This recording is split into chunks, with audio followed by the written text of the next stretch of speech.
Assalamualaikum warahmatullahi wabarakatuh. Selamat Waalaikumsalam warahmatullahi wabarakatuh.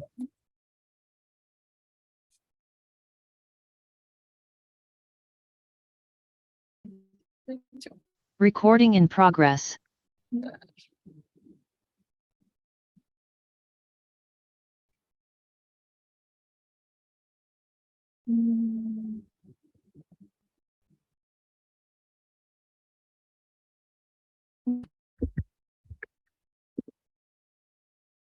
Untuk kuliah hari ini, nanti kita lanjutkan materi ketiga ya, terkait dengan konsep dasar organisasi berkonteks teknologi informasi. Sebelumnya mohon maaf ya, kuliahnya terpaksa diundur. Nah, tadi saya ada rapat di kampus dan baru selesai, baru bisa pindah ke rumah. Oke, jadi untuk modul ketiga ini, nanti kita akan membahas konsep dasar dari organisasi, utamanya organisasi yang berkonteks teknologi informasi. Oke, di segmen pertama kita akan membahas manajemen proyek dari perspektif sistem ya. Jadi kalau kita lihat bagaimana manajemen proyek ya, jika dilihat dari perspektif sistem.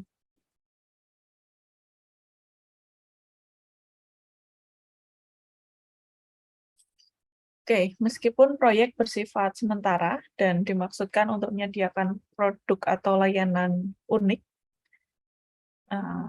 Anda tidak dapat menjalankan proyek secara terpisah ya. Jika manajer proyek memimpin proyek secara terpisah, kecil kemungkinan manajer proyek tersebut akan benar-benar memenuhi kebutuhan organisasi. Oleh karena itu, proyek harus beroperasi dari lingkungan organisasi yang luas dan manajer proyek perlu mempertimbangkan proyek dalam konteks organisasi yang lebih besar. Untuk menangani situasi kompleks secara efektif ini, nanti manajer proyek perlu mengambil pandangan menyeluruh dari suatu proyek dan juga perlu memahami bagaimana kaitannya dengan organisasi yang lebih besar.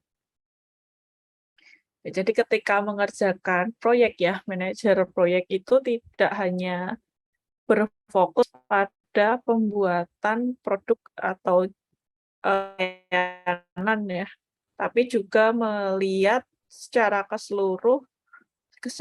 garis besar ya, secara menyeluruh terkait dengan organisasi di mana proyek tersebut berkembang. Oke, pemikiran sistem atau sistem thinking ini adalah hal yang menggambarkan pandangan menyeluruh dalam melaksanakan proyek tersebut di dalam suatu organisasi.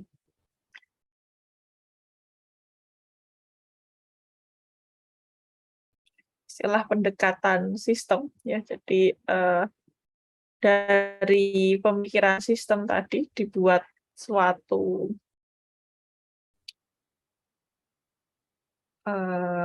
pendekatan sistem, di mana pendekatan sistemnya akan menggambarkan pendekatan menyeluruh dan analitis untuk memecahkan masalah kompleks yang mencakup penggunaan filosofi sistem, analisis sistem, dan manajemen sistem. Sistem sendiri merupakan sekumpulan komponen yang saling berinteraksi yang bekerja dalam suatu lingkungan untuk memenuhi beberapa tujuan. Sedangkan organisasi juga merupakan sistem ya, dengan orang-orang dalam berbagai peran kerja bekerja sama untuk merancang, mengembangkan dan menyampaikan dan menjual berbagai produk dan layanan.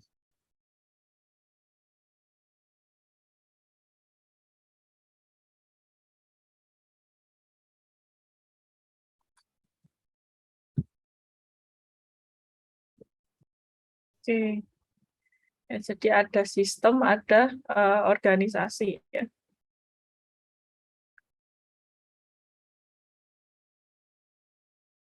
Nah, pendekatan sistem nanti akan berfokus ke 3 hal ya. Yang pertama filosofi sistem, kemudian kedua analisis sistem, dan yang ketiga manajemen sistem. Filosofi sistem adalah model keseluruhan untuk memikirkan hal-hal sebagai suatu sistem.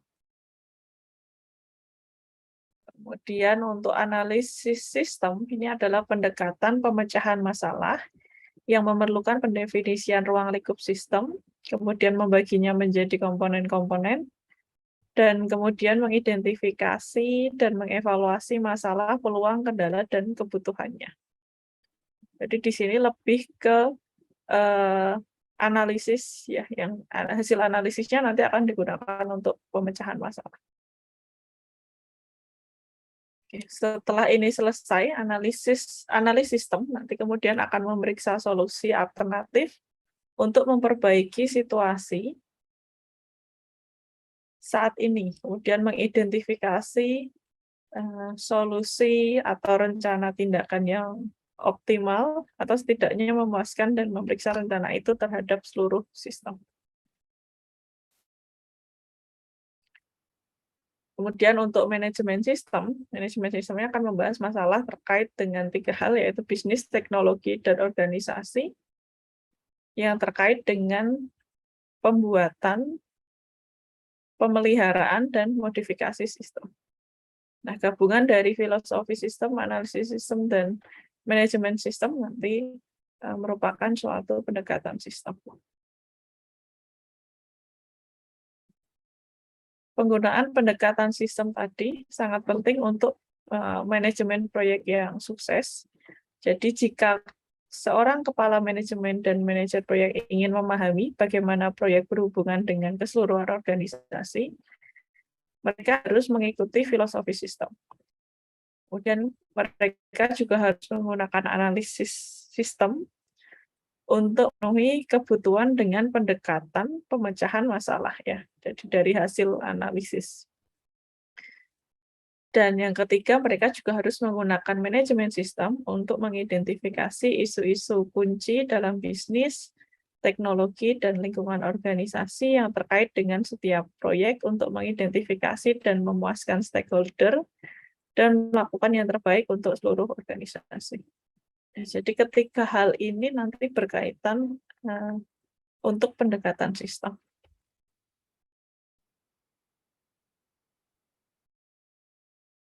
Oke.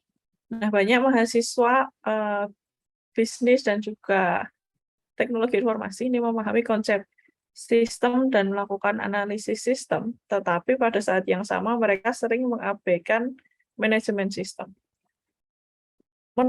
Apabila kita melakukan pendekatan sistem dengan tetap memperhatikan atau tetap menangani ya, melakukan penanganan terhadap 3 bidang manajemen sistem, yaitu bisnis, teknologi, dan organisasi. Hal ini dapat berdampak besar pada pemilihan dan pengelolaan proyek dengan sukses. Jadi kalau kita mempertimbangkan ketiga hal ini ya dalam manajemen proyek, itu akan lebih meningkatkan keberhasilan atau kesuksesan pengelolaan proyek kita.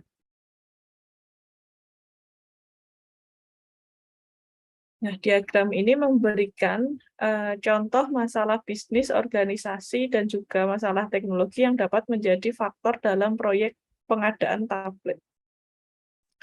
Manajer proyek harus bisa mengatasi masalah di ketiga bidang model ini.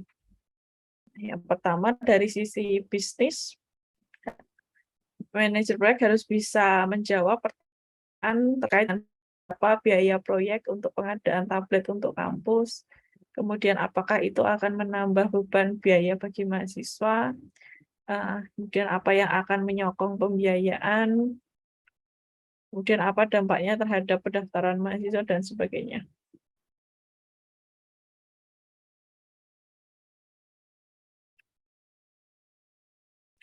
Kemudian dari sisi organisasi, pertanyaannya meliputi akankah tablet ini bisa memproyeksikan semua mahasiswa? Atau nanti yang punya hanya mahasiswa biasa saja? Atau hanya mahasiswa biasa atau hanya jurusan tertentu? Kemudian mana proyek akan mempengaruhi mahasiswa yang sudah memiliki tablet atau laptop? Ya, apakah berpengaruh atau tidak ya terhadap pengadaan tablet ini? Kemudian siapa yang akan mengembangkan aplikasi atau buku khusus untuk tablet? Dan siapa yang akan melatih mahasiswa, dosen, dan staf untuk menggunakan tablet tersebut? Yang ketiga terkait dengan teknologi. Haruskah tablet berbasis Apple, Microsoft, Android, atau sistem lain? Jadi ini lebih detail terkait dengan sisi teknisnya ya. Kemudian aplikasi apa yang akan dibutuhkan, apa yang akan menjadi spesifikasi hardware, kemudian bagaimana tablet mempengaruhi berbagai jaringan dan kecepatan, dan akankah lebih banyak kabel listrik yang diperlukan di dalam kelas.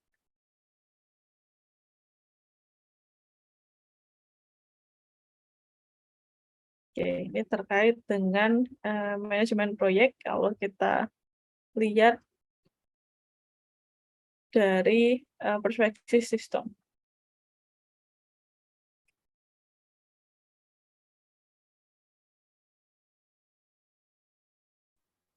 Yang kedua, kita akan membahas terkait dengan organisasi teknologi informasi ya. Jadi seperti yang sudah dijelaskan, ketika kita membuat proyek, kita harus memperhatikan juga organisasi tempat proyek tersebut berkembang. Oke, jadi pendekatan sistem tadi mengharuskan manajer proyek tidak hanya fokus ke proyek yang dikerjakan, tetapi juga bisa melihat proyek mereka dalam konteks organisasi yang lebih besar. Nah, masalah organisasi seringkali merupakan bagian yang sulit ya dalam mengerjakan dan mengelola proyek. Faktanya banyak orang yang percaya bahwa sebagian besar proyek itu gagal bukan karena masalah teknisnya, tapi karena masalah organisasi seperti politik perusahaan dan sebagainya. Manajer proyek seringkali tidak menyediakan cukup waktu untuk mengidentifikasi semua pemangku kepentingan yang terlibat dalam proyek, terutama orang-orang yang menentang proyek. Dan juga tidak menyediakan cukup waktu untuk mempertimbangkan konteks politik proyek atau budaya organisasi.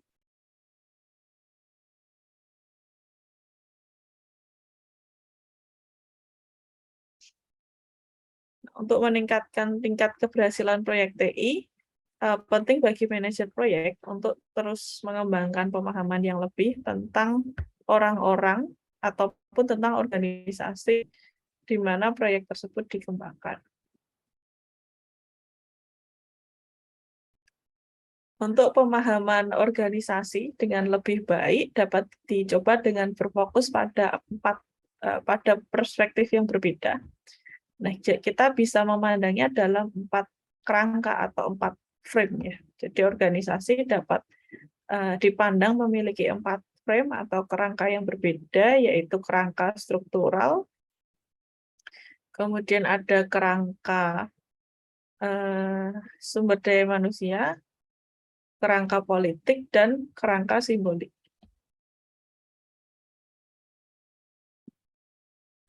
Oke, untuk kerangka struktural, ya, sesuai namanya struktural, dia akan berfokus pada peran dan tanggung jawab dari kelompok yang berbeda untuk memenuhi tujuan dan kebijakan yang ditetapkan oleh kepala manajemen.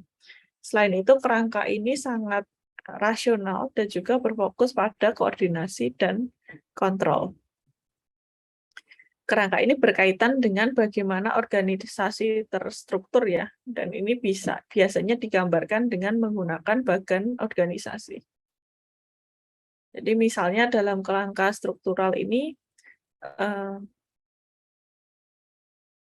kita melihat dari strukturalnya ya, jadi misal dari staf TI itu apakah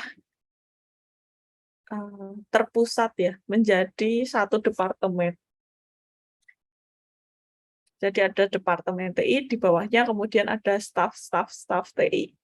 Atau staf TI itu terdesentralisasi. Jadi di setiap departemen ada staf TI yang membantu. Nah, nanti dari dan organisasinya ya bisa menunjukkan peran dan tanggung jawab serta bagaimana koordinasi dan kontrolnya. Misalnya yang staf TI tadi kalau menjadi satu departemen dan yang terdesentralisasi, otomatis nanti tanggung jawabnya akan berbeda, proses koordinasi dan kontrolnya pun juga akan berbeda. Oke, kemudian yang kedua adalah kerangka sumber daya manusia atau human resource ya. Berfokus pada menghasilkan keselarasan atau memberikan keselarasan antara kebutuhan organisasi dengan kebutuhan manusia. Ya, secara biasanya kita bekerja itu 8 jam ya, itu sudah secara umum seperti itu ya, bekerja 8 jam. Nah, ketika kita membuat proyek ya, kita alokasikan jam kerja aktif itu 8 jam. Jadi nanti dari load-nya bisa disesuaikan dengan jumlah sumber daya yang tersedia. Jangan sampai SDM-nya itu overload sehingga akan mudah capek, mudah sakit dan sebagainya.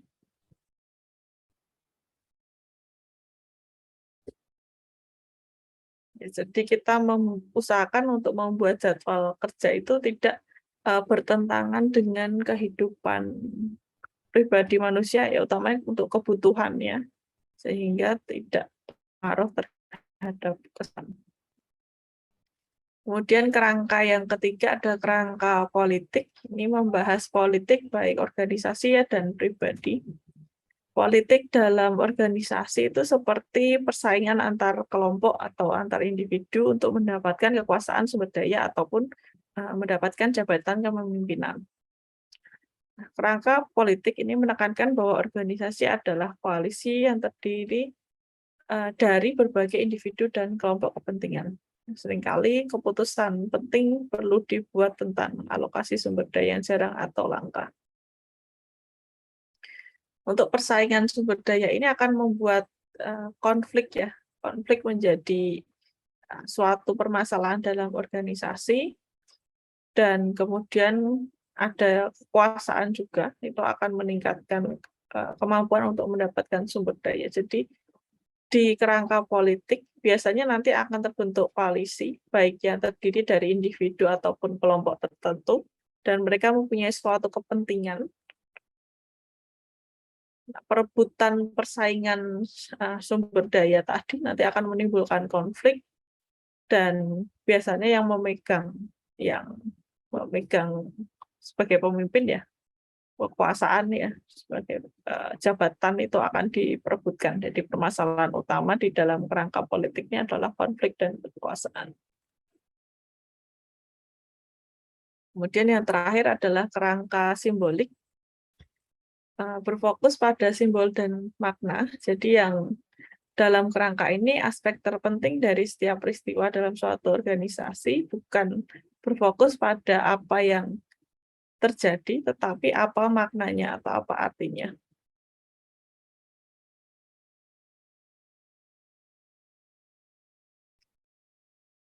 Misalnya jika CEO ya atau pemimpin itu datang ke suatu meeting lebih dahulu 30 menit. Nah, ini apakah ada tanda baik atau ada pertanda apa tujuannya ya dari CEO yang datang di pertemuan lebih awal. Nah, ini perlu dilihat dari sisi makna, sisi artinya. Untuk kerangka ini berkaitan dengan budaya dari organisasi, kemudian bahasa yang sering digunakan di organisasi, kemudian tradisi dan citra juga merupakan bagian dari kerangka simboliknya. Bahasa, tradisi, dan citra.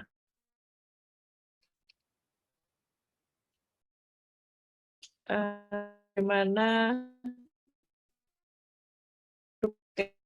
di organisasi ya kan, ada seragam atau mungkin menggunakan baju yang formal dan sebagainya. Kemudian bahasa yang digunakan kalau organisasi atau perusahaan yang nasional yang mungkin bahasa Indonesia ya, tapi kalau kita multinasional nanti bahasanya yang lebih banyak digunakan bahasa Inggris ya.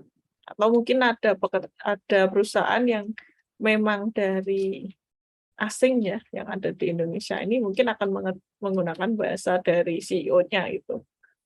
Ya, dari Jepang atau dari Korea, dari Inggris dan sebagainya. Nah, manajer proyek harus belajar bekerja dalam keempat kerangka ini agar dapat bekerja dengan baik dalam suatu organisasi.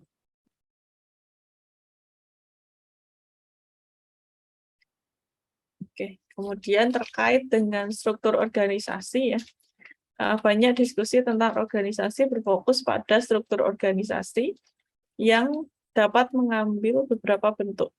Nah, struktur organisasi umumnya diklasifikasikan menjadi 3 bentuk. Yang pertama ada fungsional, kemudian yang kedua ada project ya, yang ketiga ada matriks.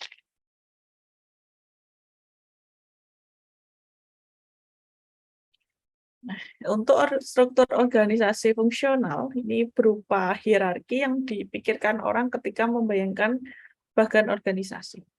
Jadi ada manajer fungsional atau wakil perusahaan dan spesialisasi seperti teknik ya, engineering, manufaktur, IT, HR atau sumber daya manusia. Ini nanti yang menjadi manajer fungsional ya akan melapor ke CEO. Nah, nanti setiap manajer fungsional itu memiliki staff ya. Nanti masing-masing staff akan memiliki keahlian di bidangnya masing-masing dan perlu melapor ke manajer masing-masing bidang.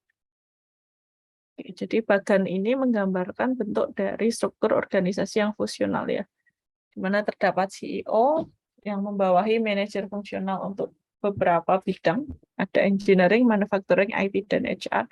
Kemudian manajer fungsional membawahi staf yang memiliki keahlian khusus. Oke, selanjutnya struktur organisasi yang kedua adalah struktur organisasi proyek. Ini juga bersifat hierarkis, tetapi manajer fungsional atau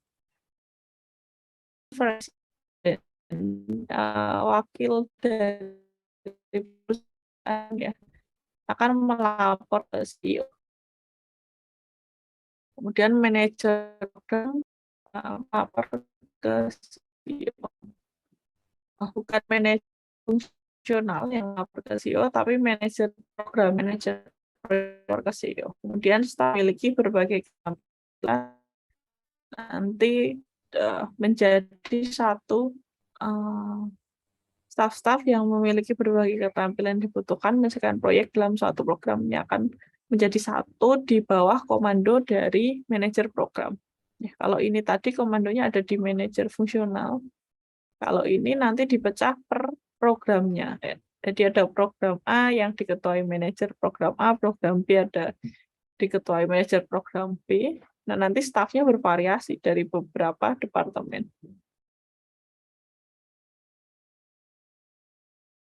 Suatu organisasi yang menggunakan struktur ini memperoleh pendapatannya terutama dari pelaksanaan proyek kelompok, proyek yang kelompok yang lain yang di bawah kontrak.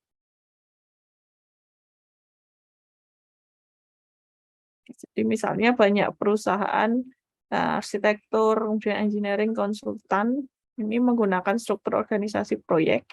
Perusahaan ini mempekerjakan orang-orang secara khusus untuk mengerjakan proyek-proyek tertentu. Jadi bisa di-outsource-kan ya, untuk staff-staffnya ini. Nah, dan ini staffnya nanti kebutuhannya bervariasi sesuai dengan programnya. Oke, kemudian struktur organisasi matriks. Oke, struktur organisasi matriks ini mewakili jalan tengah antara struktur fungsional dan struktur proyek. Jadi nanti dari personil ini akan melapor kepada manajer fungsional dan satu atau beberapa manajer proyek. Nah, manajer proyek dalam organisasi matriks memiliki staf dari berbagai bidang fungsional yang akan mengerjakan proyek mereka.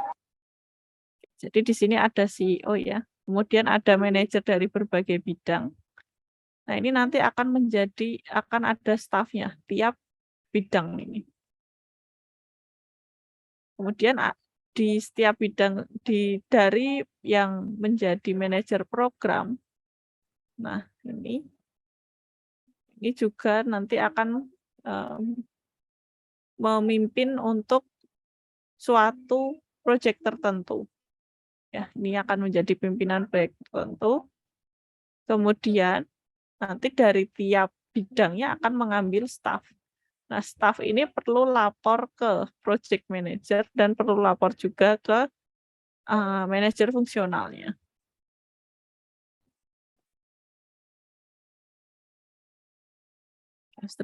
Organisasi matriks ini bisa kuat, lemah, atau seimbang berdasarkan jumlah kendali yang diberikan oleh manajer proyek.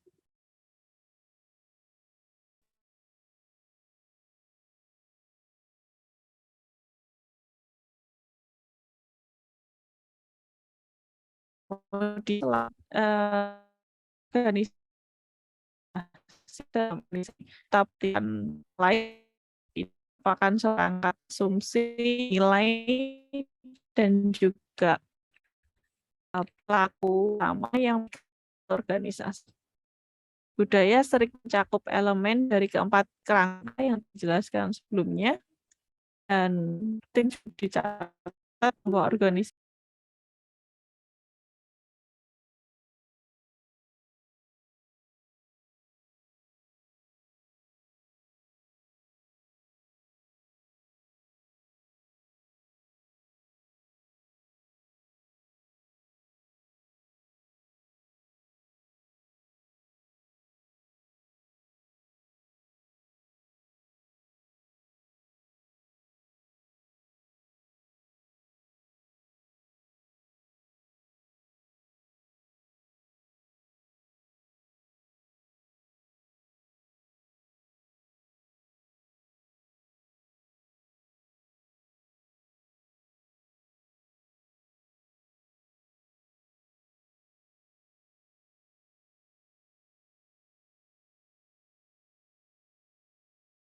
Recording in progress. teks populer tentang perilaku organisasi, dapat 10 karakteristik budaya organisasi, yaitu identitas anggota, tekanan kelompok, fokus orang, integrasi unit, kontrol, toleransi resiko, kriteria penghargaan, toleransi konflik, orientasi upaya tujuan, dan juga fokus sistem terbuka.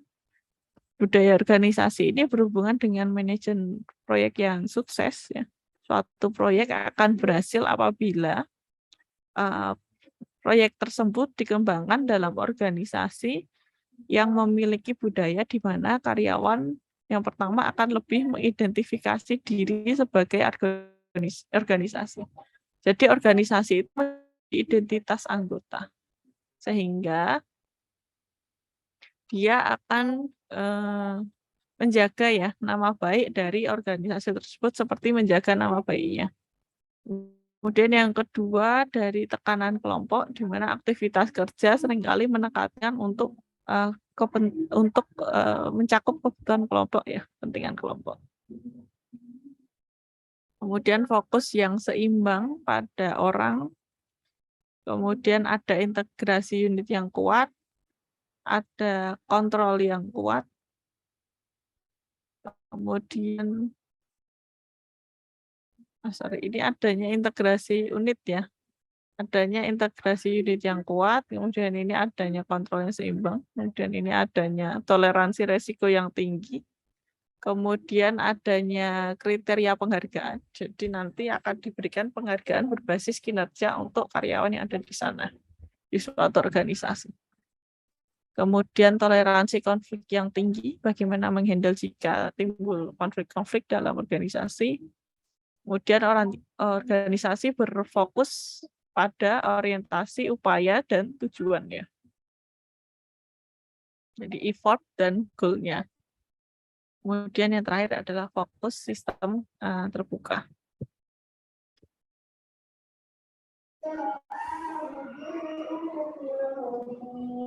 Oke. Mungkin dari 2 segmen tadi ada yang mau ditanyakan dulu.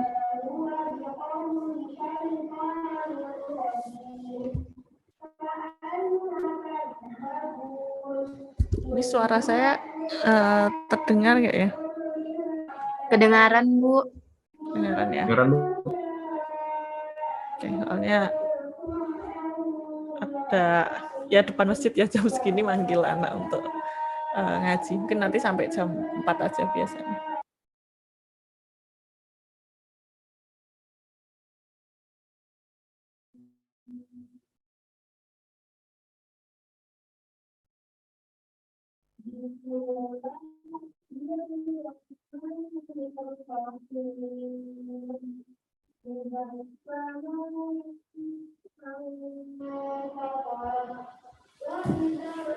Kalau tidak ada pertanyaan, saya lanjutkan ke segmen ketiga ya.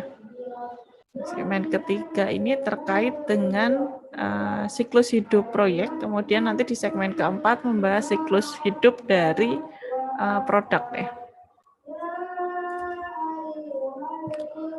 Nah, dalam mengembangkan suatu proyek, praktik yang baik dalam pengembangan proyek adalah kita membagi proyek menjadi beberapa fase. Ya, karena proyek itu beroperasi sebagai bagian dari sistem dan juga melibatkan banyak hal-hal yang tidak pasti. Nah, untuk siklus hidup proyek ini merupakan kumpulan fase proyek. Proyek akan melewati fase-fase ini dari awal hingga selesai. Menurut panduan menjelaskan bahwa siklus hidup generik yang mencakup siklus hidup proyek ya, yang generik itu mencakup 4 fase. Pertama memulai proyek, kemudian kedua pengorganisasian dan persiapan, ketiga melaksanakan pekerjaan, dan yang keempat, yang terakhir adalah menyelesaikan pekerjaan, menyelesaikan proyek ya.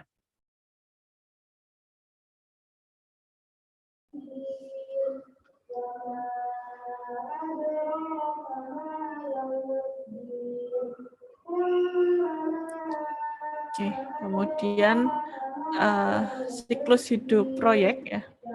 Siklus hidup proyek ini menentukan pekerjaan apa yang akan dilakukan di setiap fase, kemudian hasil apa yang akan dihasilkan dan juga kapan, siapa yang terlibat dalam setiap fase, dan juga bagaimana manajemen akan mengontrol dan menyetujui pekerjaan yang dihasilkan di setiap fase.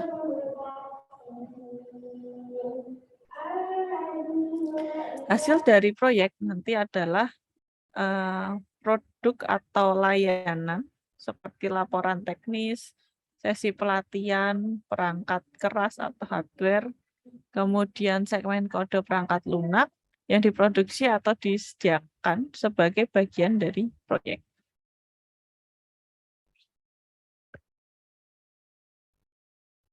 Nah, untuk siklus hidup proyek, jika kita bagi menjadi 3 fase ya, 3 fase utama, ada fase awal, fase akhir, fase tengah, dan fase akhir.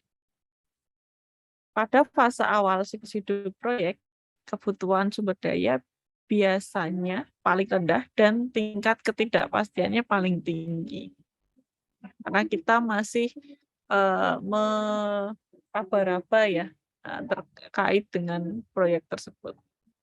Nah, di sini pemangku kepentingan memiliki peluang terbesar untuk mempengaruhi karakteristik akhir dari proyek, layanan, atau hasil proyek selama fase ini. Oke, jadi ini fase yang dibuat dengan tujuan kita bisa mendefinisikan kebutuhan atau yang dikehendaki ya dari pemangku kepentingan. Harus difikskan di fase awal karena jika jika ada perubahan ya selama proyek ini nanti akan berpengaruh ke cost-nya. Cost-nya akan semakin mahal jika semakin banyak perubahan atau semakin besar perubahan. Kemudian yang kedua ada fase tengah. Fase tengah ini kepastian penyelesaian proyeknya meningkat seiring berlanjutnya proyek. Dan karena lebih banyak informasi yang diketahui tentang persyaratan atau tentang kebutuhan dan tujuan proyek, juga lebih banyak sumber daya biasanya dibutuhkan daripada selama fase awal atau akhir. Fase tengah ini adalah proses implementasinya ya. Jadi melanjutkan dari fase awal yang sudah didefinisikan di implementasi. Nah, karena dalam praktek itu seringkali ada beberapa kendala, ada beberapa gangguan. Jadi nanti kepastian penyelesaian akan meningkat ya. Jadi yang bisa direncanakan yang sudah terkerjakan, yang sudah bisa dikerjakan dengan baik, berarti akan selesai. Jadi kita bisa lebih mengira-ngira penyelesaian proyek tersebut dibanding di fase awal tadi. Karena sudah mengimplementasikan ya, jadi sudah melihat kendalanya dan bagaimana itu diselesaikan. Sehingga bisa mendapat gambaran nanti selesainya bagaimana proyek tersebut.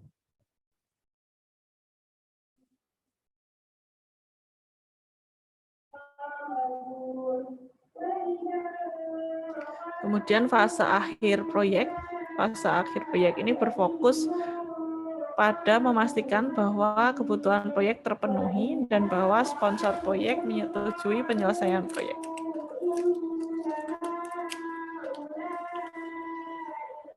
Oke, ini untuk siklus hidup proyek ya. Nah, selain proyek, produk juga memiliki siklus hidup seperti proyeknya. Jadi proyek TI membantu mengembangkan produk dan layanan seperti mengembangkan hardware, mengembangkan software, kemudian mengembangkan network dan sebagainya. Nah, itu akan memiliki siklus hidupnya. Untuk siklus hidup produk, ini merupakan proses yang digunakan untuk mendefinisikan, membuat, dan nanti memberikan hasil produk. Pengembangan produk seperti sistem informasi baru, kemudian pembuatan mobil, ini akan seringkali dia melibatkan beberapa jenis siklus hidup proyek. Ya, misalnya semua produk mengikuti beberapa jenis siklus hidup ya. Misalnya perusahaan otomotif besar itu memiliki siklus hidup produk untuk menciptakan produknya, yaitu produknya misal menciptakan motor, menciptakan mobil, menciptakan truk dan sebagainya. Nah, siklus hidup produk ini berbeda dengan siklus hidup proyek. Jika kita kaji ya, siklus hidup produk itu dapat terdiri dari satu atau beberapa siklus hidup proyek. Kemudian siklus hidup produk lebih lama biasanya daripada siklus hidup proyek. Kemudian siklus hidup proyek memiliki akhir yang pasti, sedangkan siklus hidup produk terkadang tidak memiliki akhir yang pasti.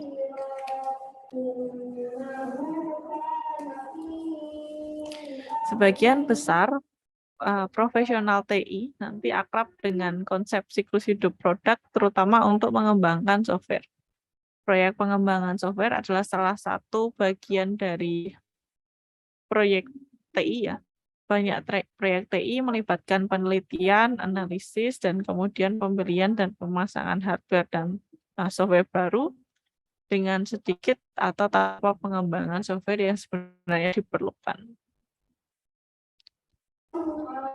Nah, untuk siklus hidup pengembangan sistem ya, atau System Development Life Cycle atau SDLC, merupakan kerangka kerja untuk menggambarkan fase pengembangan sistem informasi.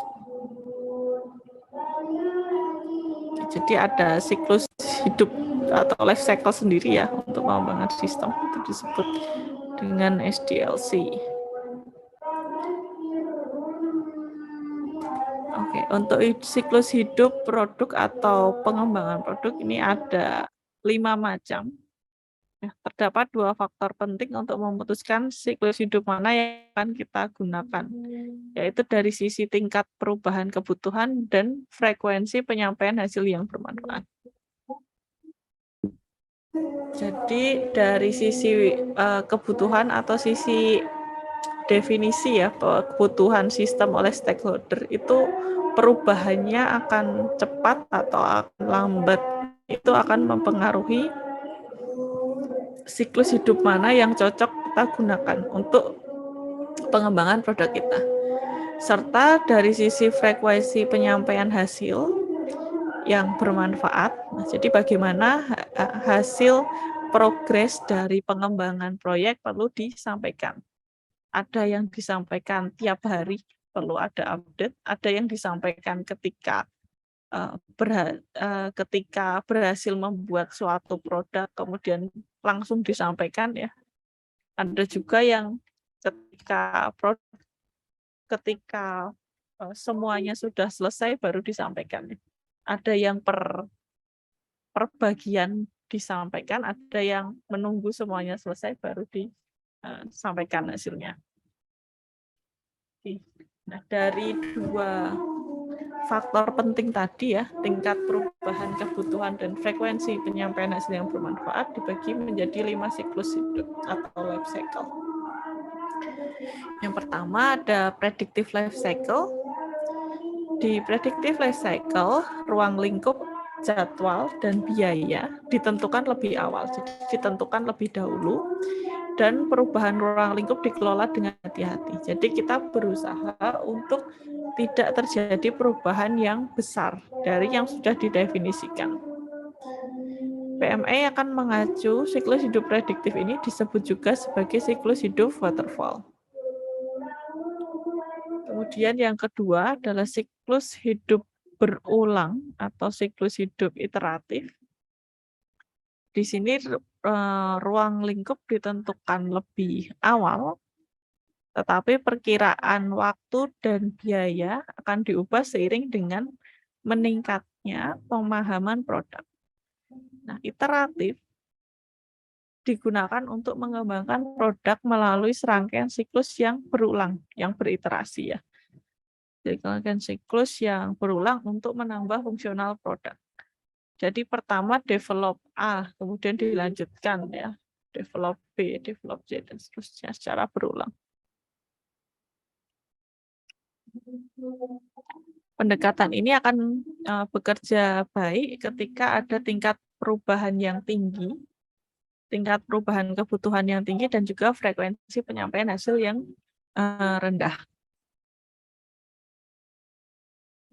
Kemudian siklus hidup bertahap atau inkremental. Pada siklus hidup ini hasil diproduksi melalui serangkaian iterasi ya. Serangkaian iterasi juga yang akan menambahkan fungsionalitas dari sistem dalam durasi waktu yang ditentukan. Hasil produk tidak akan selesai hingga setelah iterasi terakhir. Jadi dari iterasi terakhir nanti akan menghasilkan hasil produk secara utuh.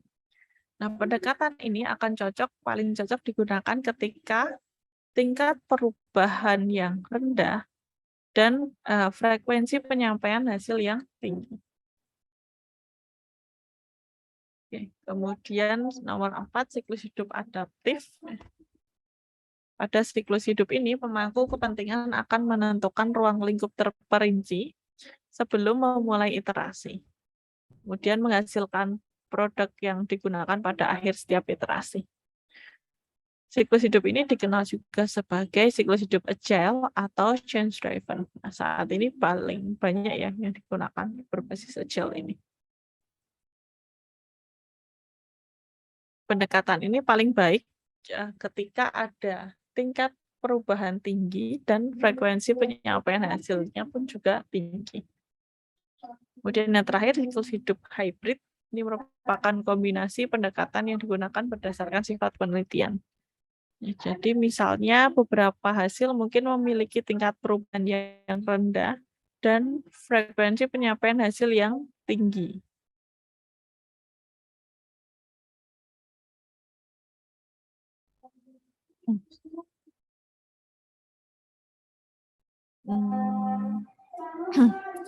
Jadi yang kombinasi misalnya beberapa hasil mungkin memiliki tingkat perubahan yang rendah ya, dan frekuensi penyampaian hasil yang rendah pula, seperti laporan yang bisa dibuat mingguan. Nah, tingkat perubahan yang tinggi dan frekuensi pengiriman tinggi seperti fitur pelengkap lunak tertentu dan sebagainya. Jadi nanti bisa dihybridkan, bisa digabungkan sesuai dengan kebutuhannya seperti apa.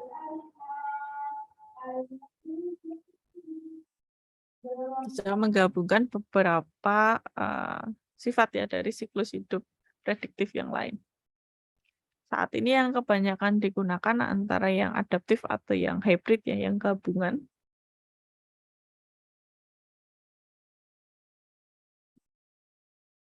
Yang waterfall ini sudah sangat jarang digunakan ya, karena waterfall itu harus didefinisikan di awal. Biasanya akan memakan waktu untuk mendefinisikan dengan fix ya, dengan hati-hati itu memerlukan cukup banyak waktu, sehingga waktunya terbuang untuk pendefinisian dibanding untuk implementasi langsung.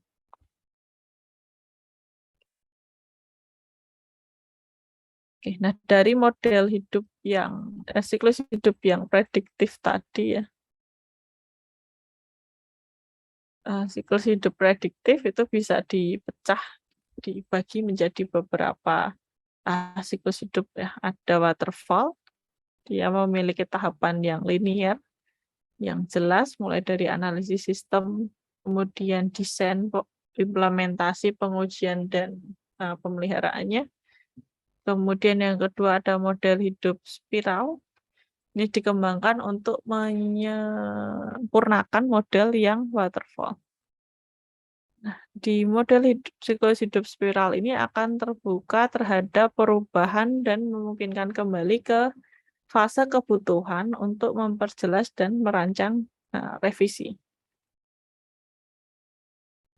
Kemudian yang ketiga ada model siklus hidup prototype, digunakan untuk mengembangkan prototipe software untuk memperjelas kebutuhan pengguna untuk perangkat lunak operasional. Dan yang terakhir model siklus hidup RID, ini menggunakan pendekatan di mana pengembang bekerja dengan prototipe yang terus berkembang. Jadi di model siklus hidup ini juga membutuhkan keterlibatan pengguna yang besar dan membantu menghasilkan sistem dengan cepat tanpa mengorbankan kualitas dari sistem tersebut.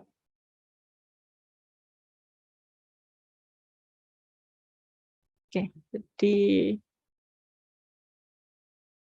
ya ini untuk siklus hidup produk ya. Jadi berbeda dengan siklus hidup proyek dan ada 5 siklus hidup produk. Untuk yang siklus hidup prediktif ini bisa dipecah menjadi 4 macam. Ada waterfall, spiral, prototype, dan juga RID, Rapid Application Development.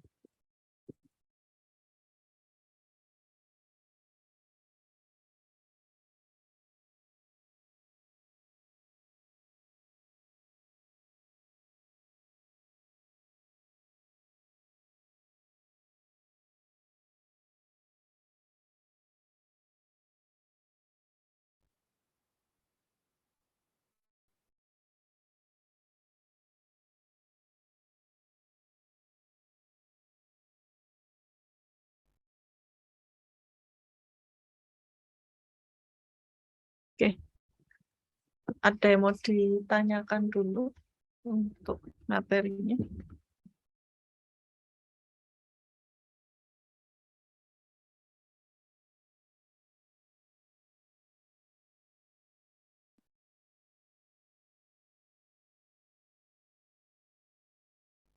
Saya ambil minum bentar ya.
Oke, ada yang mau ditanyakan dulu?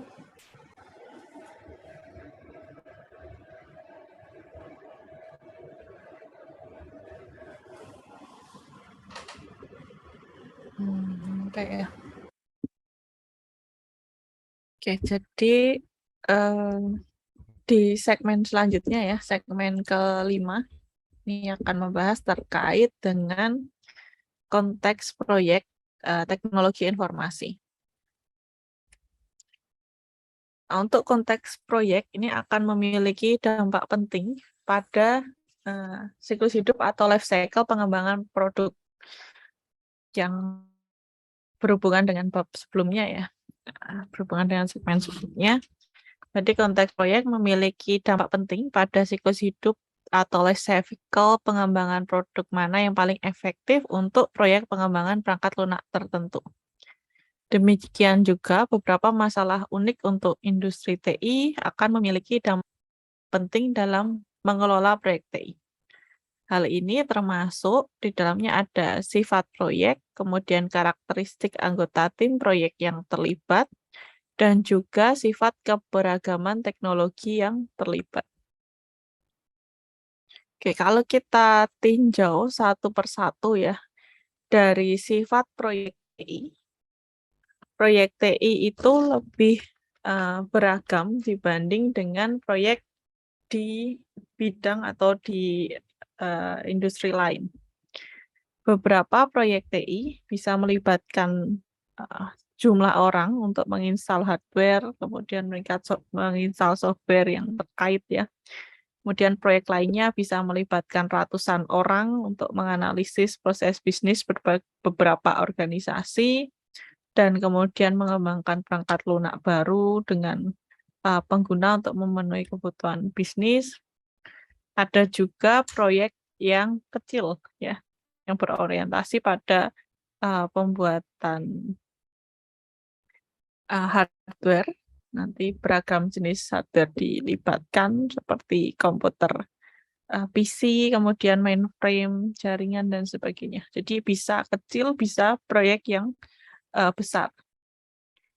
Nah, sifat proyek pengembangan perangkat lunak itu juga berbeda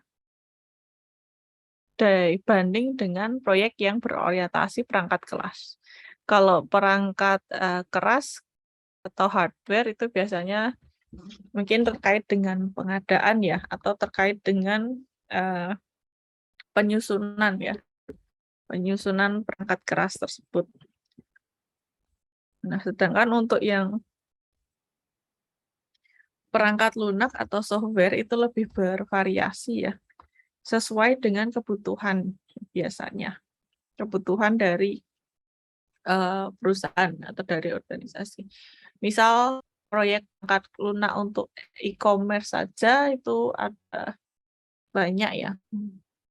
Misal kalau bisa dilihat sistemnya e-commerce apa ya, sistemnya Bukalapak, sistemnya Shopee itu sudah berbeda ya, sesuai dengan kebutuhan dari perusahaan tersebut. Ya, sehingga lebih bervariasi lagi untuk yang perangkat lunak. Nah, proyek TI juga mendukung setiap fungsi industri dan bisnis yang mungkin terlibat.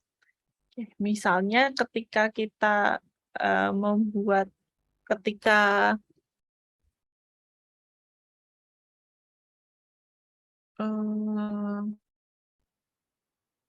ketika membuat suatu proyek untuk membuat suatu iklan ya, misalnya, itu nanti ada mungkin ada dari sisi industri yang terlibat, mungkin dari desainnya ya, bisa dari pembuatan animasi dan sebagainya. Jadi proyek TI juga harus bisa mendukung fungsi industri dan bisnis yang mungkin terlibat di dalamnya. Nah, karena keragaman proyek TI ini dan kebaruan bidang proyek penting untuk mengembangkan dan mengikuti praktek terbaik dalam mengelola proyek yang bervariasi ini. Pengembangan praktek terbaik ini dapat memberikan manajer proyek TI titik awal dan metode yang sama untuk diikuti pada setiap proyeknya. Oke, ini kalau kita kaji ya konteksnya dari sifat proyek TI. Oke, kemudian yang kedua dari sisi karakteristik anggota tim proyek TI yang terlibat. Nah, ini bukan dari karakteristik personal ya, tapi karakteristiknya lebih ke keterampilannya ya. Selain personal, selain dari latar belakangnya juga, selain dari personal itu biasanya berpengaruh tapi tidak signifikan, yang lebih berpengaruh itu dari keterampilan dan latar belakang pendidikannya untuk melihat keahlian atau melihat skill-nya. Ketika mengembangkan proyek TI, nanti akan melibatkan beragam orang yang berasal dari berbagai latar belakang ya, dan juga memiliki keterampilan yang berbeda-beda. Nah, tim proyek yang beragam ini akan memberikan keuntungan yang signifikan karena mereka dapat menganalisis kebutuhan proyek dari berbagai pandangan sistem sehingga akan lebih kuat atau lebih robust sistem yang dibuat. Jadi terkadang banyak perusahaan itu sengaja untuk mempekerjakan lulusan dari berbagai bidang agar bisa mengetahui perspektif yang berbeda untuk proyek TI. Bahkan ada beberapa yang dengan latar pendidikan yang berbeda-beda pula. Tetapi untuk jabatan atau untuk keahlian yang umum ya, yang spesifik seperti programmer, kemudian spesialis jaringan, analisis database, itu biasanya tetap lebih ditonjolkan ya, lebih diperlukan ya biasanya yang memang sudah punya keahlian yang spesifik. Kalau di TI itu biasanya nanti ada banyak, ketika ketika mencari pegawai ya nanti langsung spesifik bisa apa yang dibutuhkan ya, bahkan bahasa pemrogramannya juga khusus ya teknologinya yang dikehendaki.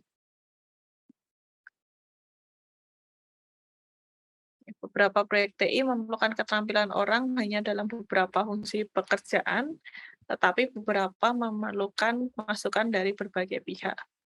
Kemudian kadang-kadang profesional TI berpindah di antara fungsi pekerjaan, tetapi seringkali memilih untuk menjadi ahli teknis di satu bidang, atau mereka memutuskan pindah ke posisi manajemen. Nah, ini kalau di perusahaan biasanya ketika naik menjadi lead itu dia sudah menjadi profesional itu biasanya dia spesifik, ahli di bidang tertentu yang spesifik. Atau mungkin kalau sudah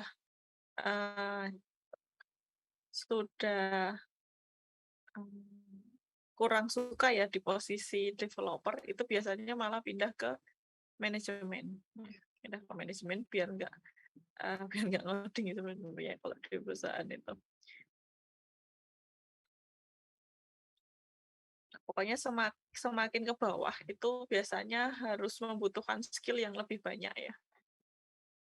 Lebih banyak, makin ke atas nanti semakin spesifik, makin profesional itu nanti semakin spesifik keahliannya. Kemudian juga jarang bagi spesialis teknis atau manajer proyek untuk tetap berada di perusahaan yang sama untuk waktu yang lama. Nah, faktanya banyak proyek TI melibatkan jumlah besar pekerja kontrak dan hal ini menciptakan tantangan khusus. Jadi dari manajer proyek ya, dia juga harus mempertimbangkan anggota tim yang bekerja di proyek tersebut ya.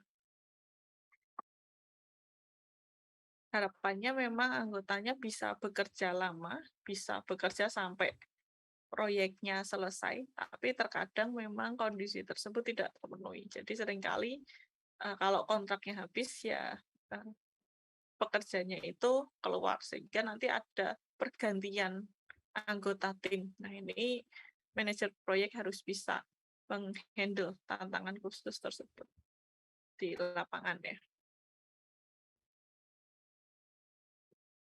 Oke, kemudian terkait dengan keberagaman teknologi, banyak jabatan untuk profesional TI mencerminkan teknologi berbeda yang dibutuhkan untuk memegang posisi tersebut. Perbedaan dalam pengetahuan teknis dapat membuat komunikasi antar profesional menjadi menantang. Oke, jadi misal yang spesialis hardware ya, itu biasanya tidak akan paham tentang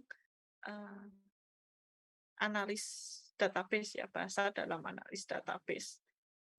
Jadi yang software biasanya fokus ke software, yang hardware biasanya fokus ke hardware. Nah, orang-orang dalam fungsi pekerjaan TI yang sama seringkali tidak memahami satu sama lain karena mereka menggunakan teknologi yang berbeda. Oke, ini misalnya kalau sama-sama programmer, tapi satunya programmer mobile, satunya web. Nah, itu kadang agak susah ya. Atau dari sisi bahasa pemrograman ini yang paling sering. Jadi walaupun sama-sama web, tapi menggunakan framework yang berbeda, otomatis nanti ada hal-hal yang perlu disesuaikan ketika hendak berkomunikasi.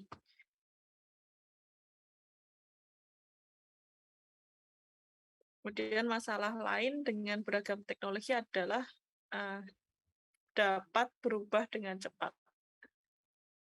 Oke, jadi adanya update itu akan mempengaruhi ya. Misal tim proyek itu sudah mengerjakan proyek dengan framework PHP, mungkin yang sebelumnya menggunakan Y2 gitu, atau sebelumnya Y1. Nah, kemudian muncul framework baru, Y2. Nah, itu nanti akan mengakibatkan kegalauan yang mungkin apakah perlu mengupdate framework-nya padahal sudah selesai. Nah, apakah kita tetap menggunakan framework yang lama dan sebagainya. Atau menggunakan Python, itu ada Python 2 dan Python 3 juga ya. Jadi diusahakan ketika kita membuat proyek ya, itu selalu menggunakan framework yang terbaru saja.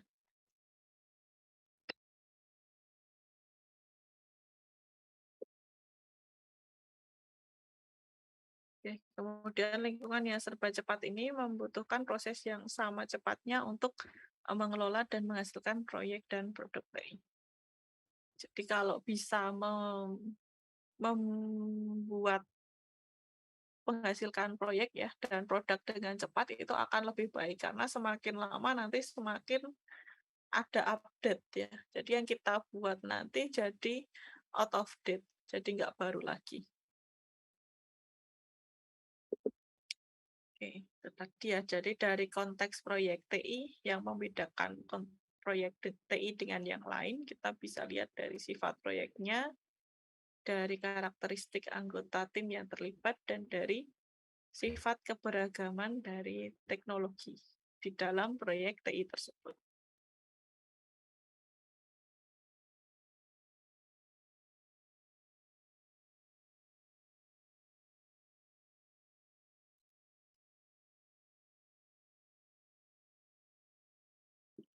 Oke, selanjutnya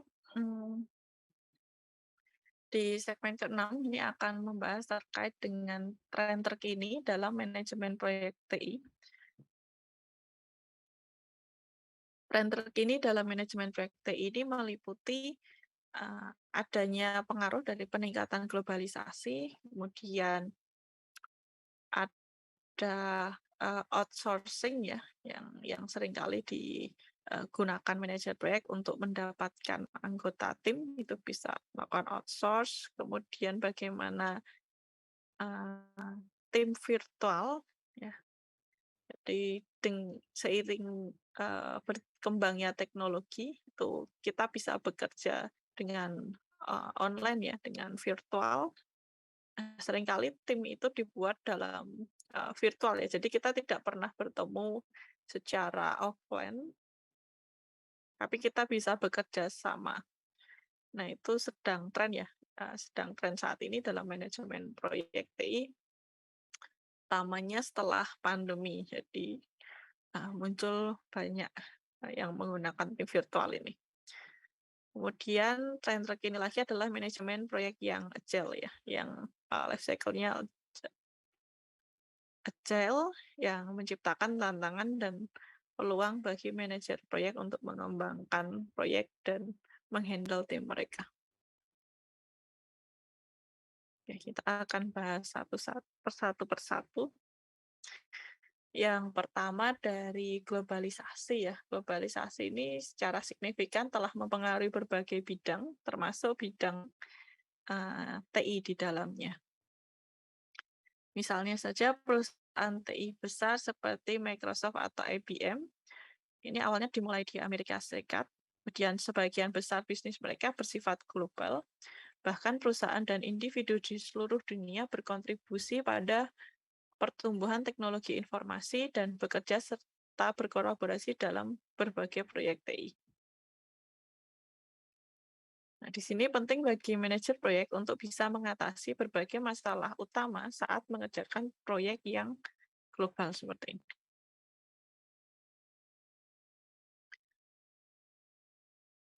Ada beberapa permasalahan yang timbul ketika mengerjakan proyek secara global ya. Yang pertama dari sisi komunikasi, biasanya ini permasalahan terkait dengan zona waktu, kemudian terkait dengan bahasa, latar belakang budaya, kemudian perayaan hari libur yang berbeda ya, baik mungkin dari sisi negara atau dari sisi keagamaan itu berbeda. Ini merupakan permasalahan anggota tim dalam berkomunikasi. Rencana manajemen komunikasi sangat penting untuk bisa mengatur bagaimana orang akan berkomunikasi secara efisien dan juga tepat waktu. Kemudian permasalahan yang kedua adalah kepercayaan. Di sini penting untuk segera mulai membangun kepercayaan dengan mengenali dan menghormati perbedaan orang lain dan nilai yang mereka tambahkan ke proyek. Ini bisa penting dibangun terutama di awal-awal ya, ketika akan mengerjakan suatu proyek. Perlu dibangun kepercayaan terlebih dahulu. Kemudian yang ketiga, praktek kerja bersama. Penting untuk menyelaraskan proses kerja dan mengembangkan modus operandi yang disetujui dan nyaman untuk semua orang. Manajer proyek harus memberikan waktu bagi tim untuk mengembangkan praktek kerja bersama ini. Kemudian yang terakhir, alat atau tools. TI memainkan peran penting dalam globalisasi, terutama dalam meningkatkan komunikasi dan juga praktek kerja. Banyak perangkat lunak manajemen proyek menyertakan fitur komunikasi dan kolaborasi mereka sendiri dalam satu paket terintegrasi. Kelompok kerja harus bisa mengkaji berbagai pilihan dan juga memutuskan tools mana yang paling cocok untuk proyek mereka. Nah, di sini misal kalau kita lihat dari fitur komunikasi dan kolaborasi ya. Misal yang fitur komunikasi ada untuk online meeting ya, ada banyak fitur, ada banyak sistemnya, ada banyak aplikasi. Kita bisa menggunakan Google Meet, bisa menggunakan Zoom, bisa menggunakan Microsoft dari Microsoft dan sebagainya ya. Nah, dari situ nanti dilihat fitur-fiturnya dari tiap tools tadi dan dipilih mana yang paling cocok untuk proyek tim kita. Kayak misal untuk belajar mengajar gitu ya, yang Google Meet dulu paling mudah dan paling ringan. Tapi seiring berjalannya waktu ternyata untuk merecord Google Meet tidak bisa ya, tidak bisa dilakukan secara gratis lagi. Jadi sehingga kita menggunakan tools yang lain gitu. Misalnya yang Zoom sekarang kalau dibuat berbayar juga bisa dan sebagainya. Atau Microsoft masih free ya sepertinya untuk fitur record-nya. Itu kira-kira. Jadi kita cari yang paling cocok untuk kebutuhan proyeknya.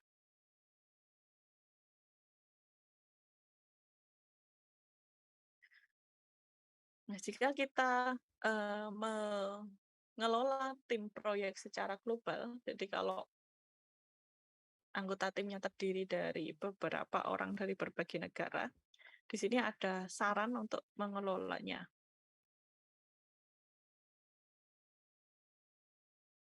Setelah meneliti lebih dari 600 organisasi global, KPMG Internasional merangkum beberapa saran yang dapat digunakan untuk mengelola tim proyek secara global ya, tim proyek global. Yang pertama, menggunakan disiplin proyek yang lebih tinggi untuk proyek-proyek global.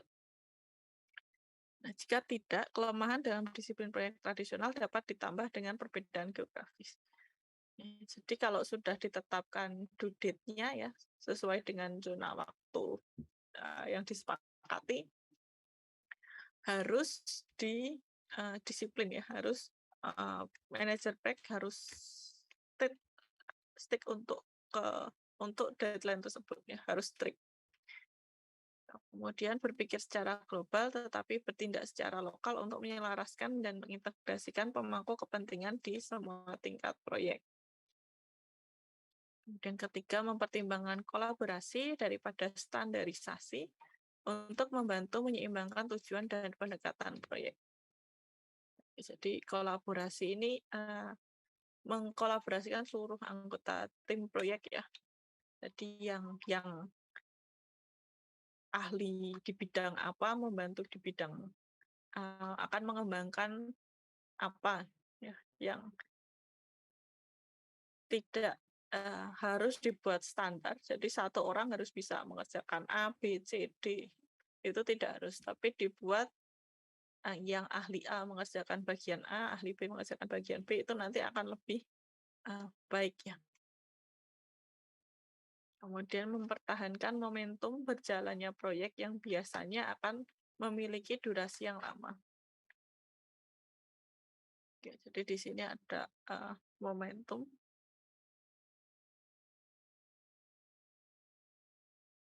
Ketika kita mengerjakan proyek itu ada naik turunnya ya.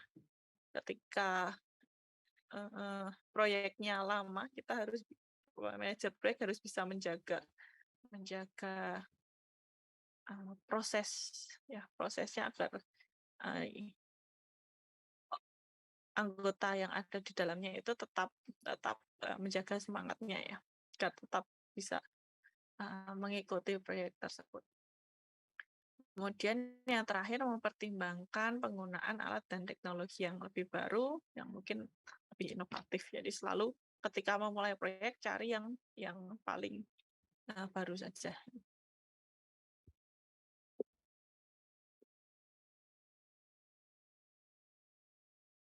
Oke, kemudian tren kedua selain globalisasi, tren outsourcing. Jadi outsourcing ini merupakan akuisisi barang dan jasa organisasi dari sumber luar. Jadi kita mengakuisisi barang ataupun jasa. Istilah outsourcing kadang digunakan untuk menggambarkan outsourcing dari negara lain. Outsourcing adalah hasil alami dari globalisasi tadi. Nah, proyek TI akan semakin terus bergantung pada outsourcing, baik di dalam maupun di luar batas negara mereka. Beberapa organisasi tetap kompetitif dengan menggunakan outsourcing untuk keuntungan mereka. Banyak organisasi telah menemukan cara untuk mengurangi biaya dengan outsourcing ya. Meskipun praktek tersebut mungkin kurang populer di negaranya. Jadi misalnya Apple ya, cenderung akan saat ini mempekerjakan 500.000 pekerjanya itu yang mencari dari programmer, developer dari timur untuk merakit produknya ya. Karena gajinya ya akan lebih rendah. Jadi itu akan menghemat biaya untuk meningkatkan keuntungan mereka. Karena meningkatnya penggunaan outsourcing untuk proyek TI, manajer proyek perlu menjadi lebih akrab dengan banyak masalah global dan pengadaan, termasuk mengerjakan dan mengelola tim virtual. Jadi contohnya ngambil outsourcing dari negara yang bisa dibayar dengan gaji yang tidak begitu tinggi. Nah, untuk tim virtual ini merupakan kelompok orang yang bekerja sama meskipun dibatasi ruang dan waktu dengan menggunakan teknologi komunikasi. Tim virtual ini menjadi solusi ya untuk lebih meningkatkan beberapa faktor yang dapat mengurangi keuntungan organisasi ya. Misal jika menggunakan tim virtual itu bisa memperkecil biaya dan waktu yang diperlukan untuk perjalanan atau untuk relokasi pekerja.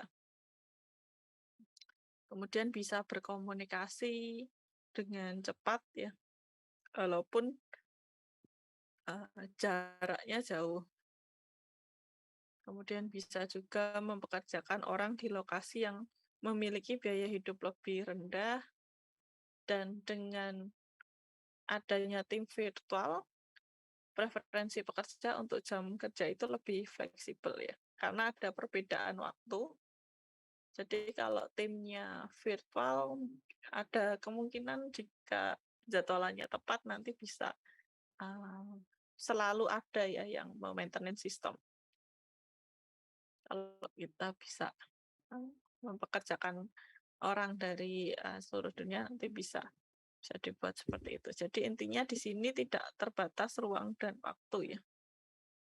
Kita bisa berkomunikasi, bisa bekerja sama dengan menggunakan teknologi komunikasi sehingga akan lebih fleksibel dan bisa meningkatkan kinerja tim harapannya.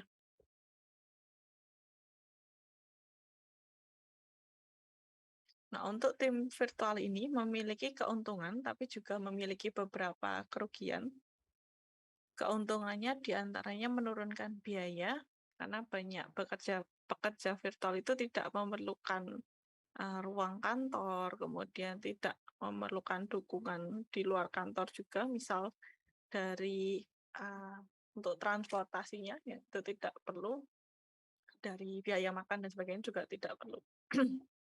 Kemudian yang kedua memberikan lebih banyak keahlian dan juga fleksibilitas serta meningkatkan daya saing dan daya tanggap oleh tim.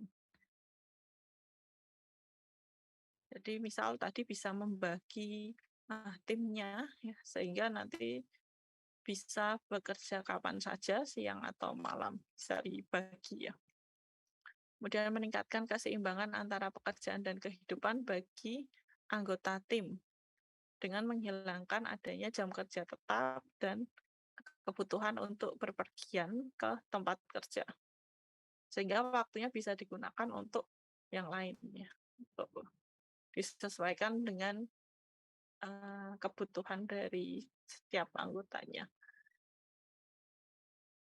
Kemudian jika dampaknya atau kerugiannya dari tim virtual itu akan mengisolasi anggota tim yang mungkin tidak dapat menyesuaikan diri ya, dengan lingkungan virtual ini yang kurang bisa beradaptasi akan semakin menjadi terisolasi.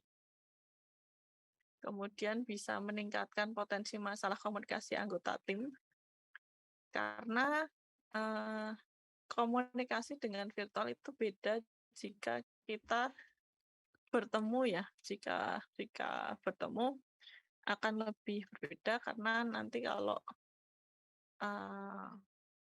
visual ya biasanya hanya bisa melihat wajah dan mungkin ada sedikit gerakan tangan ya, tapi kalau ketemu langsung mungkin nanti ada bahasa tubuh dan sebagainya ya, yang bisa lebih memahami apa yang disampaikan dan mungkin ada komunikasi nonverbal yang bisa lebih membangun hubungan dan kepercayaan. Kalau tim virtual itu biasanya ketemu ketika meeting ya. Nah, mungkin ada hal-hal lain yang dibahas di luar meeting yang bisa mengakrabkan anggota tim. Nah, itu tidak bisa dilakukan jika timnya virtual. Jadi mungkin nanti akan mengakibatkan ya semakin terisolasi. Kemudian mengurangi kemampuan anggota tim untuk berjejaring dan mentransfer informasi ya secara informal, karena kan selalu secara formal biasanya. Dan yang terakhir meningkatkan ketergantungan pada teknologi untuk menyelesaikan masalah.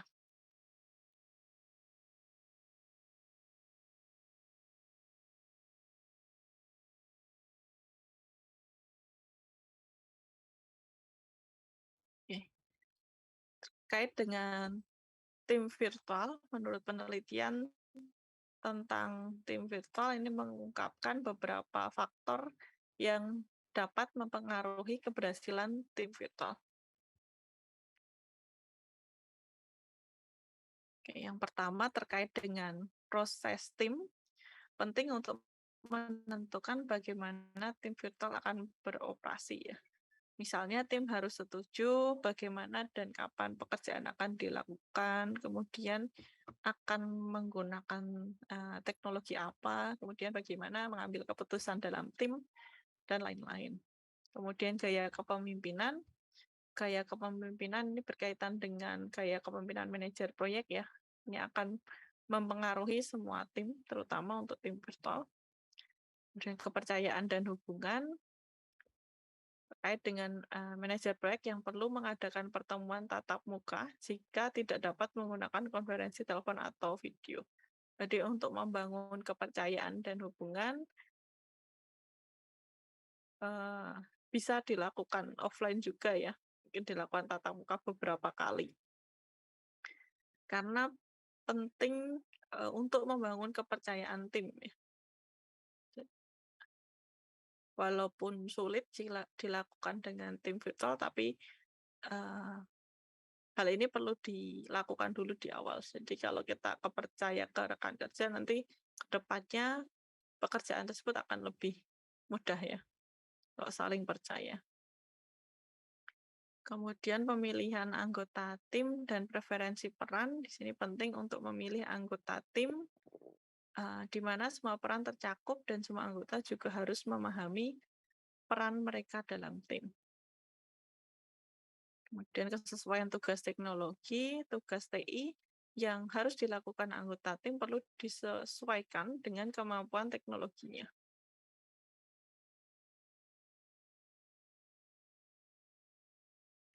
Kemudian perbedaan budaya, penting untuk mengatasi perbedaan budaya dalam tim. Kemudian komunikasi yang dimediasi komputer, penting untuk menyediakan komunikasi yang dapat dimediasi oleh komputer yang handal dan tepat kepada anggota tim. Jadi termasuk di sini bagaimana mengirim pesan ya melalui email atau melalui instant messenger, kemudian bagaimana adanya ruang obrolan ya dalam tim dan sebagainya.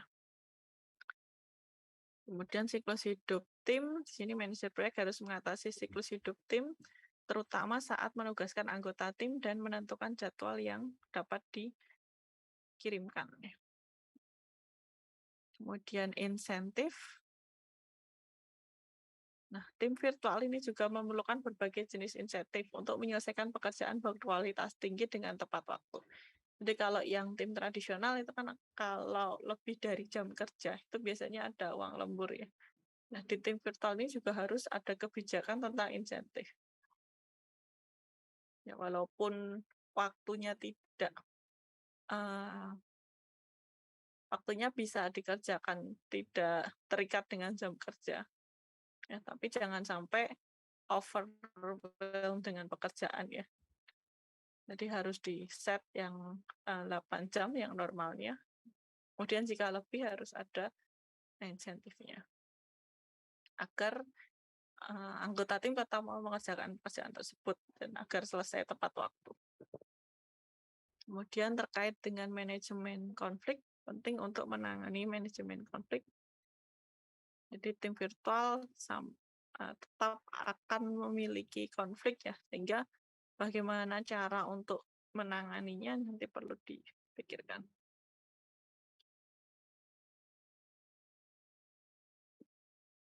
Oke. Ya. Yang terakhir terkait dengan pendekatan agile ya yang bisa kita gunakan.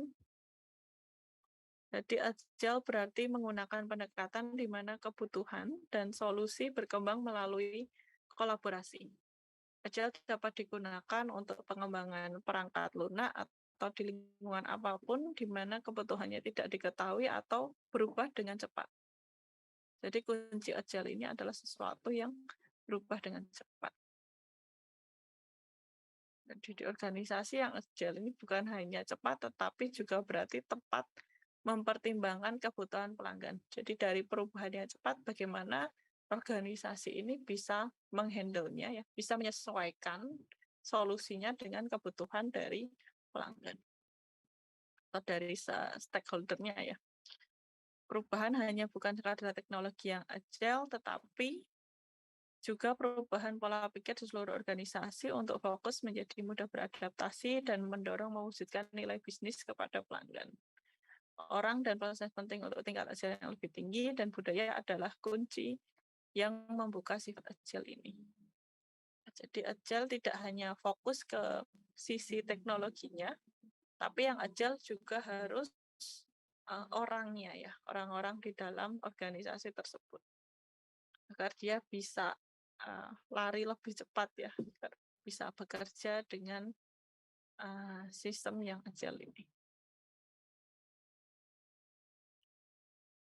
Nah, untuk karakteristik atau sifat agile ini diantaranya ada individu dan interaksi atas proses dan alat atau tools, kemudian perangkat lunak yang bekerja melalui dokumentasi yang komprehensif, kemudian kolaborasi pelanggan melalui negosiasi kontrak, kemudian lebih menanggapi perubahan dibanding mengikuti plan, mengikuti rencana. Jadi beda dengan waterfall ya. Kalau waterfall kita mengikuti rencana, tapi kalau agile itu kita lebih menanggapi perubahan. Jadi ada perubahan kita sesuaikan, ada perubahan kita ikut berubah. Kemudian orang atau organisasi yang menerapkan agile bertanggung jawab untuk bisa menafsirkan dan menerapkan nilai-nilai sebelumnya.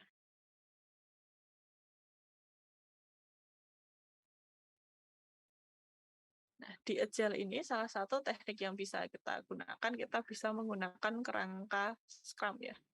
Scrum adalah metode pengembangan agile terkemuka untuk menyelesaikan proyek dengan lingkup pekerjaan yang kompleks dan inovatif. Kerangka dari Scrum diilustrasikan di gambar ini.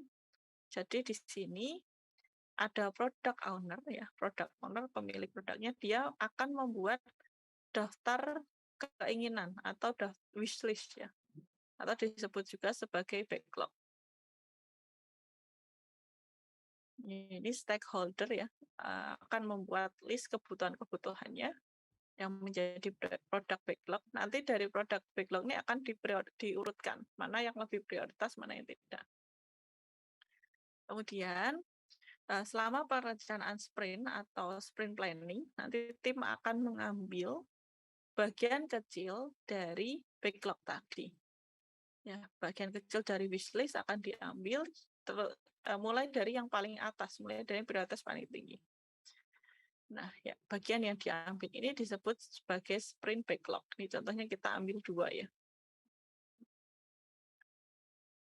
dan nanti akan diputuskan untuk mengimplementasikan bagian tersebut. Tim akan memiliki waktu pada suatu sprint tertentu, biasanya 2-4 minggu tiap sprint, untuk menyelesaikan pekerjaan yang dipilih dari sprint backlog tadi. Dan juga nanti tiap hari akan ada daily scrum. Daily scrum itu biasanya berupa stand up meeting ya, jadi mungkin ya 15 menitan untuk laporan pekerjaan kemarin, pekerjaan sebelumnya yang sudah dilakukan sebelumnya, dan apa yang mau dikerjakan hari ini. Biasanya daily scrum seperti itu. Ya, jadi ada daily scrum meeting, kemudian tiap sprint 2-4 minggu untuk mengerjakan sprint backlog. Selama pengembangan, nanti Scrum Master akan membuat tim tetap fokus pada pekerjaannya, dan nanti di akhir sprint, hasil dari sprint dapat dikirimkan atau diserahkan agar di review ya. Nah, ini nanti berupa potentially shippable product increment, jadi peningkatan dari produk yang telah dibuat sebelumnya, yang siap dikirimkan, siap diserahkan ya. Oke, dari sini nanti ada sprint review setelah satu sprint selesai. Nanti saat sprint berikutnya akan memilih potongan lain dari backlog ya, yang belum selesai. Misal memilih yang 3-4. Nanti akan diulang lagi sprintnya. Jadi akan berulang terus hingga seluruh item dalam produk backlog itu habis, atau mungkin dari sisi cost-nya habis ya, anggarannya habis, bisa saja sprint ini berhenti, ataupun deadline-nya sudah selesai.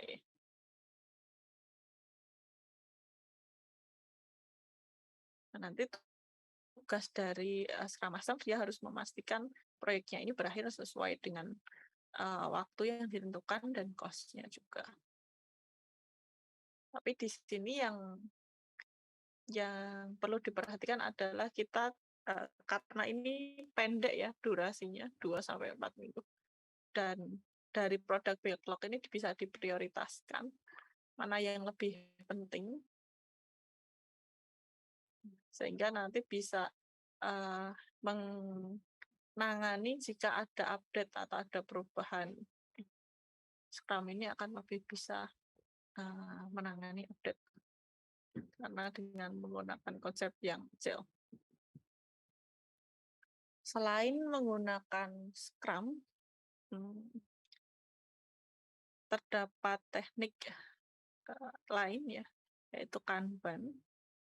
Teknik ini dengan metode pengendalian inventarisasi just in time yang dapat digunakan bersama dengan Scrum, dikembangkan di Jepang oleh Toyota Motor Corporation.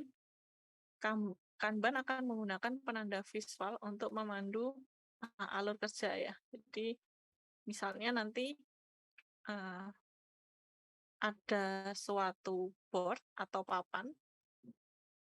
Dari board ini nanti akan dibagi menjadi kelompok yang misal ada baru, kemudian sedang dikerjakan, selesai. Nah, nanti tiap ada suatu tas ditaruh di baru, kemudian jika tas tersebut sedang dikerjakan, ditaruh ke sedang dikerjakan, dipindah. Kalau sudah selesai, nanti dipindah ke selesai. Jadi kita menggeser suatu card ya, menggeser suatu card di board yang menunjukkan kemajuan dalam menyelesaikan pekerjaan. Dengan adanya Kanban ini juga membantu membatasi pekerjaan yang sedang berjalan dengan membuat kemacetan terlihat. Jadi kalau tidak berpindah itu nanti akan menunjukkan macetnya di mana ya, yang menjadi penghambat itu di mana. Kanban membantu meningkatkan alur kerja sehari-hari, sementara Scrum menyediakan struktur untuk meningkatkan organisasi proyek. Jadi kalau kita gunakan bersama-sama, ini akan lebih efisien lagi ya. Yang satunya meningkatkan alur kerja, yang satunya menyediakan struktur untuk meningkatkan organisasi.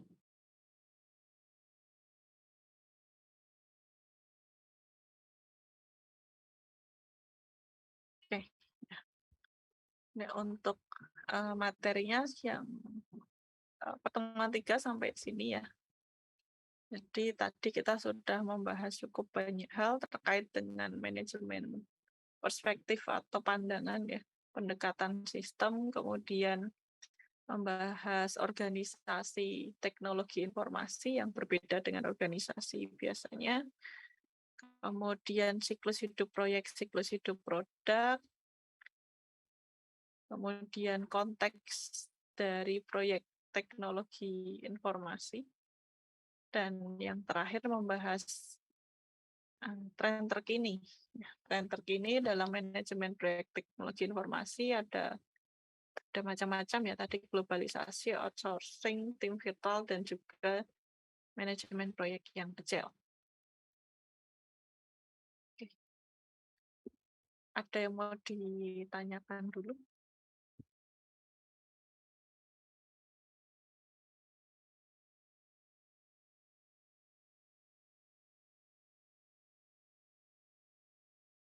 Oh, ada yang belum presentasi ya, bentar. Nanti saya bukakan lagi.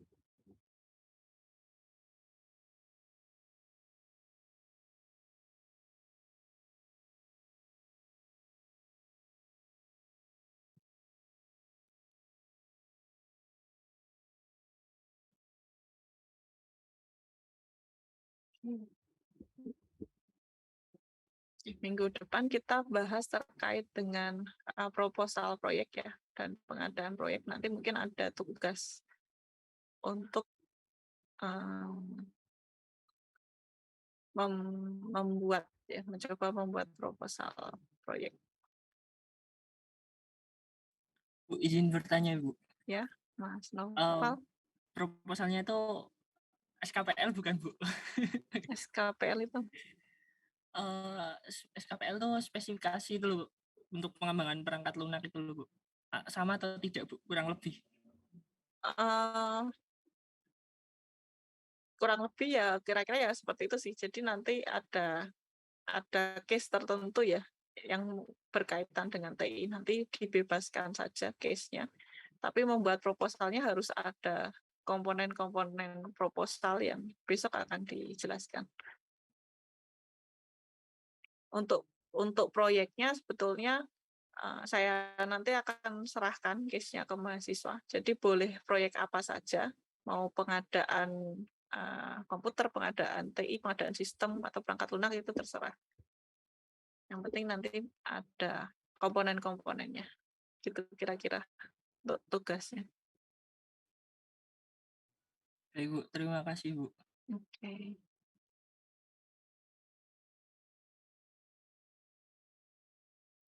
Oh ya, Bu, saya mau tanya lagi, Bu. Mm-mm. Tadi kan berkaitan ada waterfall, agile, sama scrum ya, Bu. Itu metode apa yang terbaik untuk mengembangkan suatu proyek dan kapan menggunakan metode-metode tersebut, Bu? Kalau metode yang terbaik itu nanti sesuai dengan kebutuhannya ya. Jadi tadi kan di setiap metode itu ada dua hal ya yang membedakan tuh dari sisi apakah dia perlu di tingkat perubahan kebutuhannya ya. Kalau sudah didefinisikan di awal semua kebutuhannya, ya pakai prediktif itu nggak masalah. Tapi kalau kebutuhan di awalnya itu belum jelas, akan lebih baik menggunakan yang adaptif mungkin kalau perubahannya tinggi. Nah, kalau tingkat perubahannya rendah, mungkin masih bisa menggunakan yang siklus hidup yang berulang atau yang bertahap ini. Dan juga dari frekuensi penyampaian hasil. Jadi apakah stakeholder-nya itu perlu disampaikan hasilnya tiap ada update, perlu disampaikan. Jadi perlu tiap ada update disampaikan sampai dia setuju ya, baru bisa jalan lagi, atau dia maunya pokoknya pas udah ada barangnya baru disampaikan. Ya, pas udah selesai produknya baru disampaikan. Jadi ini bisa disesuaikan dengan untuk siklus hidup mana ini disesuaikan dengan yang dua faktor penting ini. Ya, antara tingkat perubahan kebutuhan dan frekuensi penyampaian hasil yang bermanfaat ke stakeholder. Di hybrid pun juga nggak masalah sih, dari mungkin 2 siklus digabungkan itu juga boleh. Jadi disesuaikan dengan case-nya.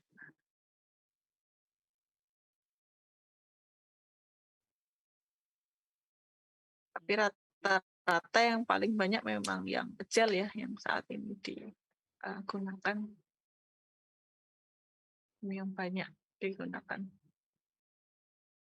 Mungkin itu Mas Noval.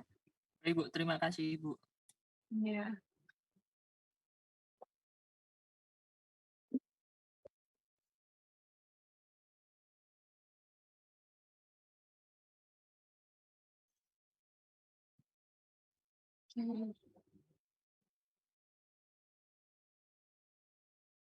Ada lagi mungkin sebelum di-talk. Untuk materinya sudah saya upload ya, bab 3.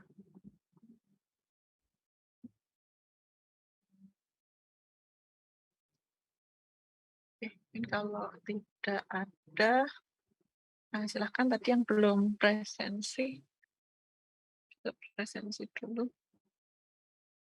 Untuk pesertanya selalu satu kayak gini. Ya.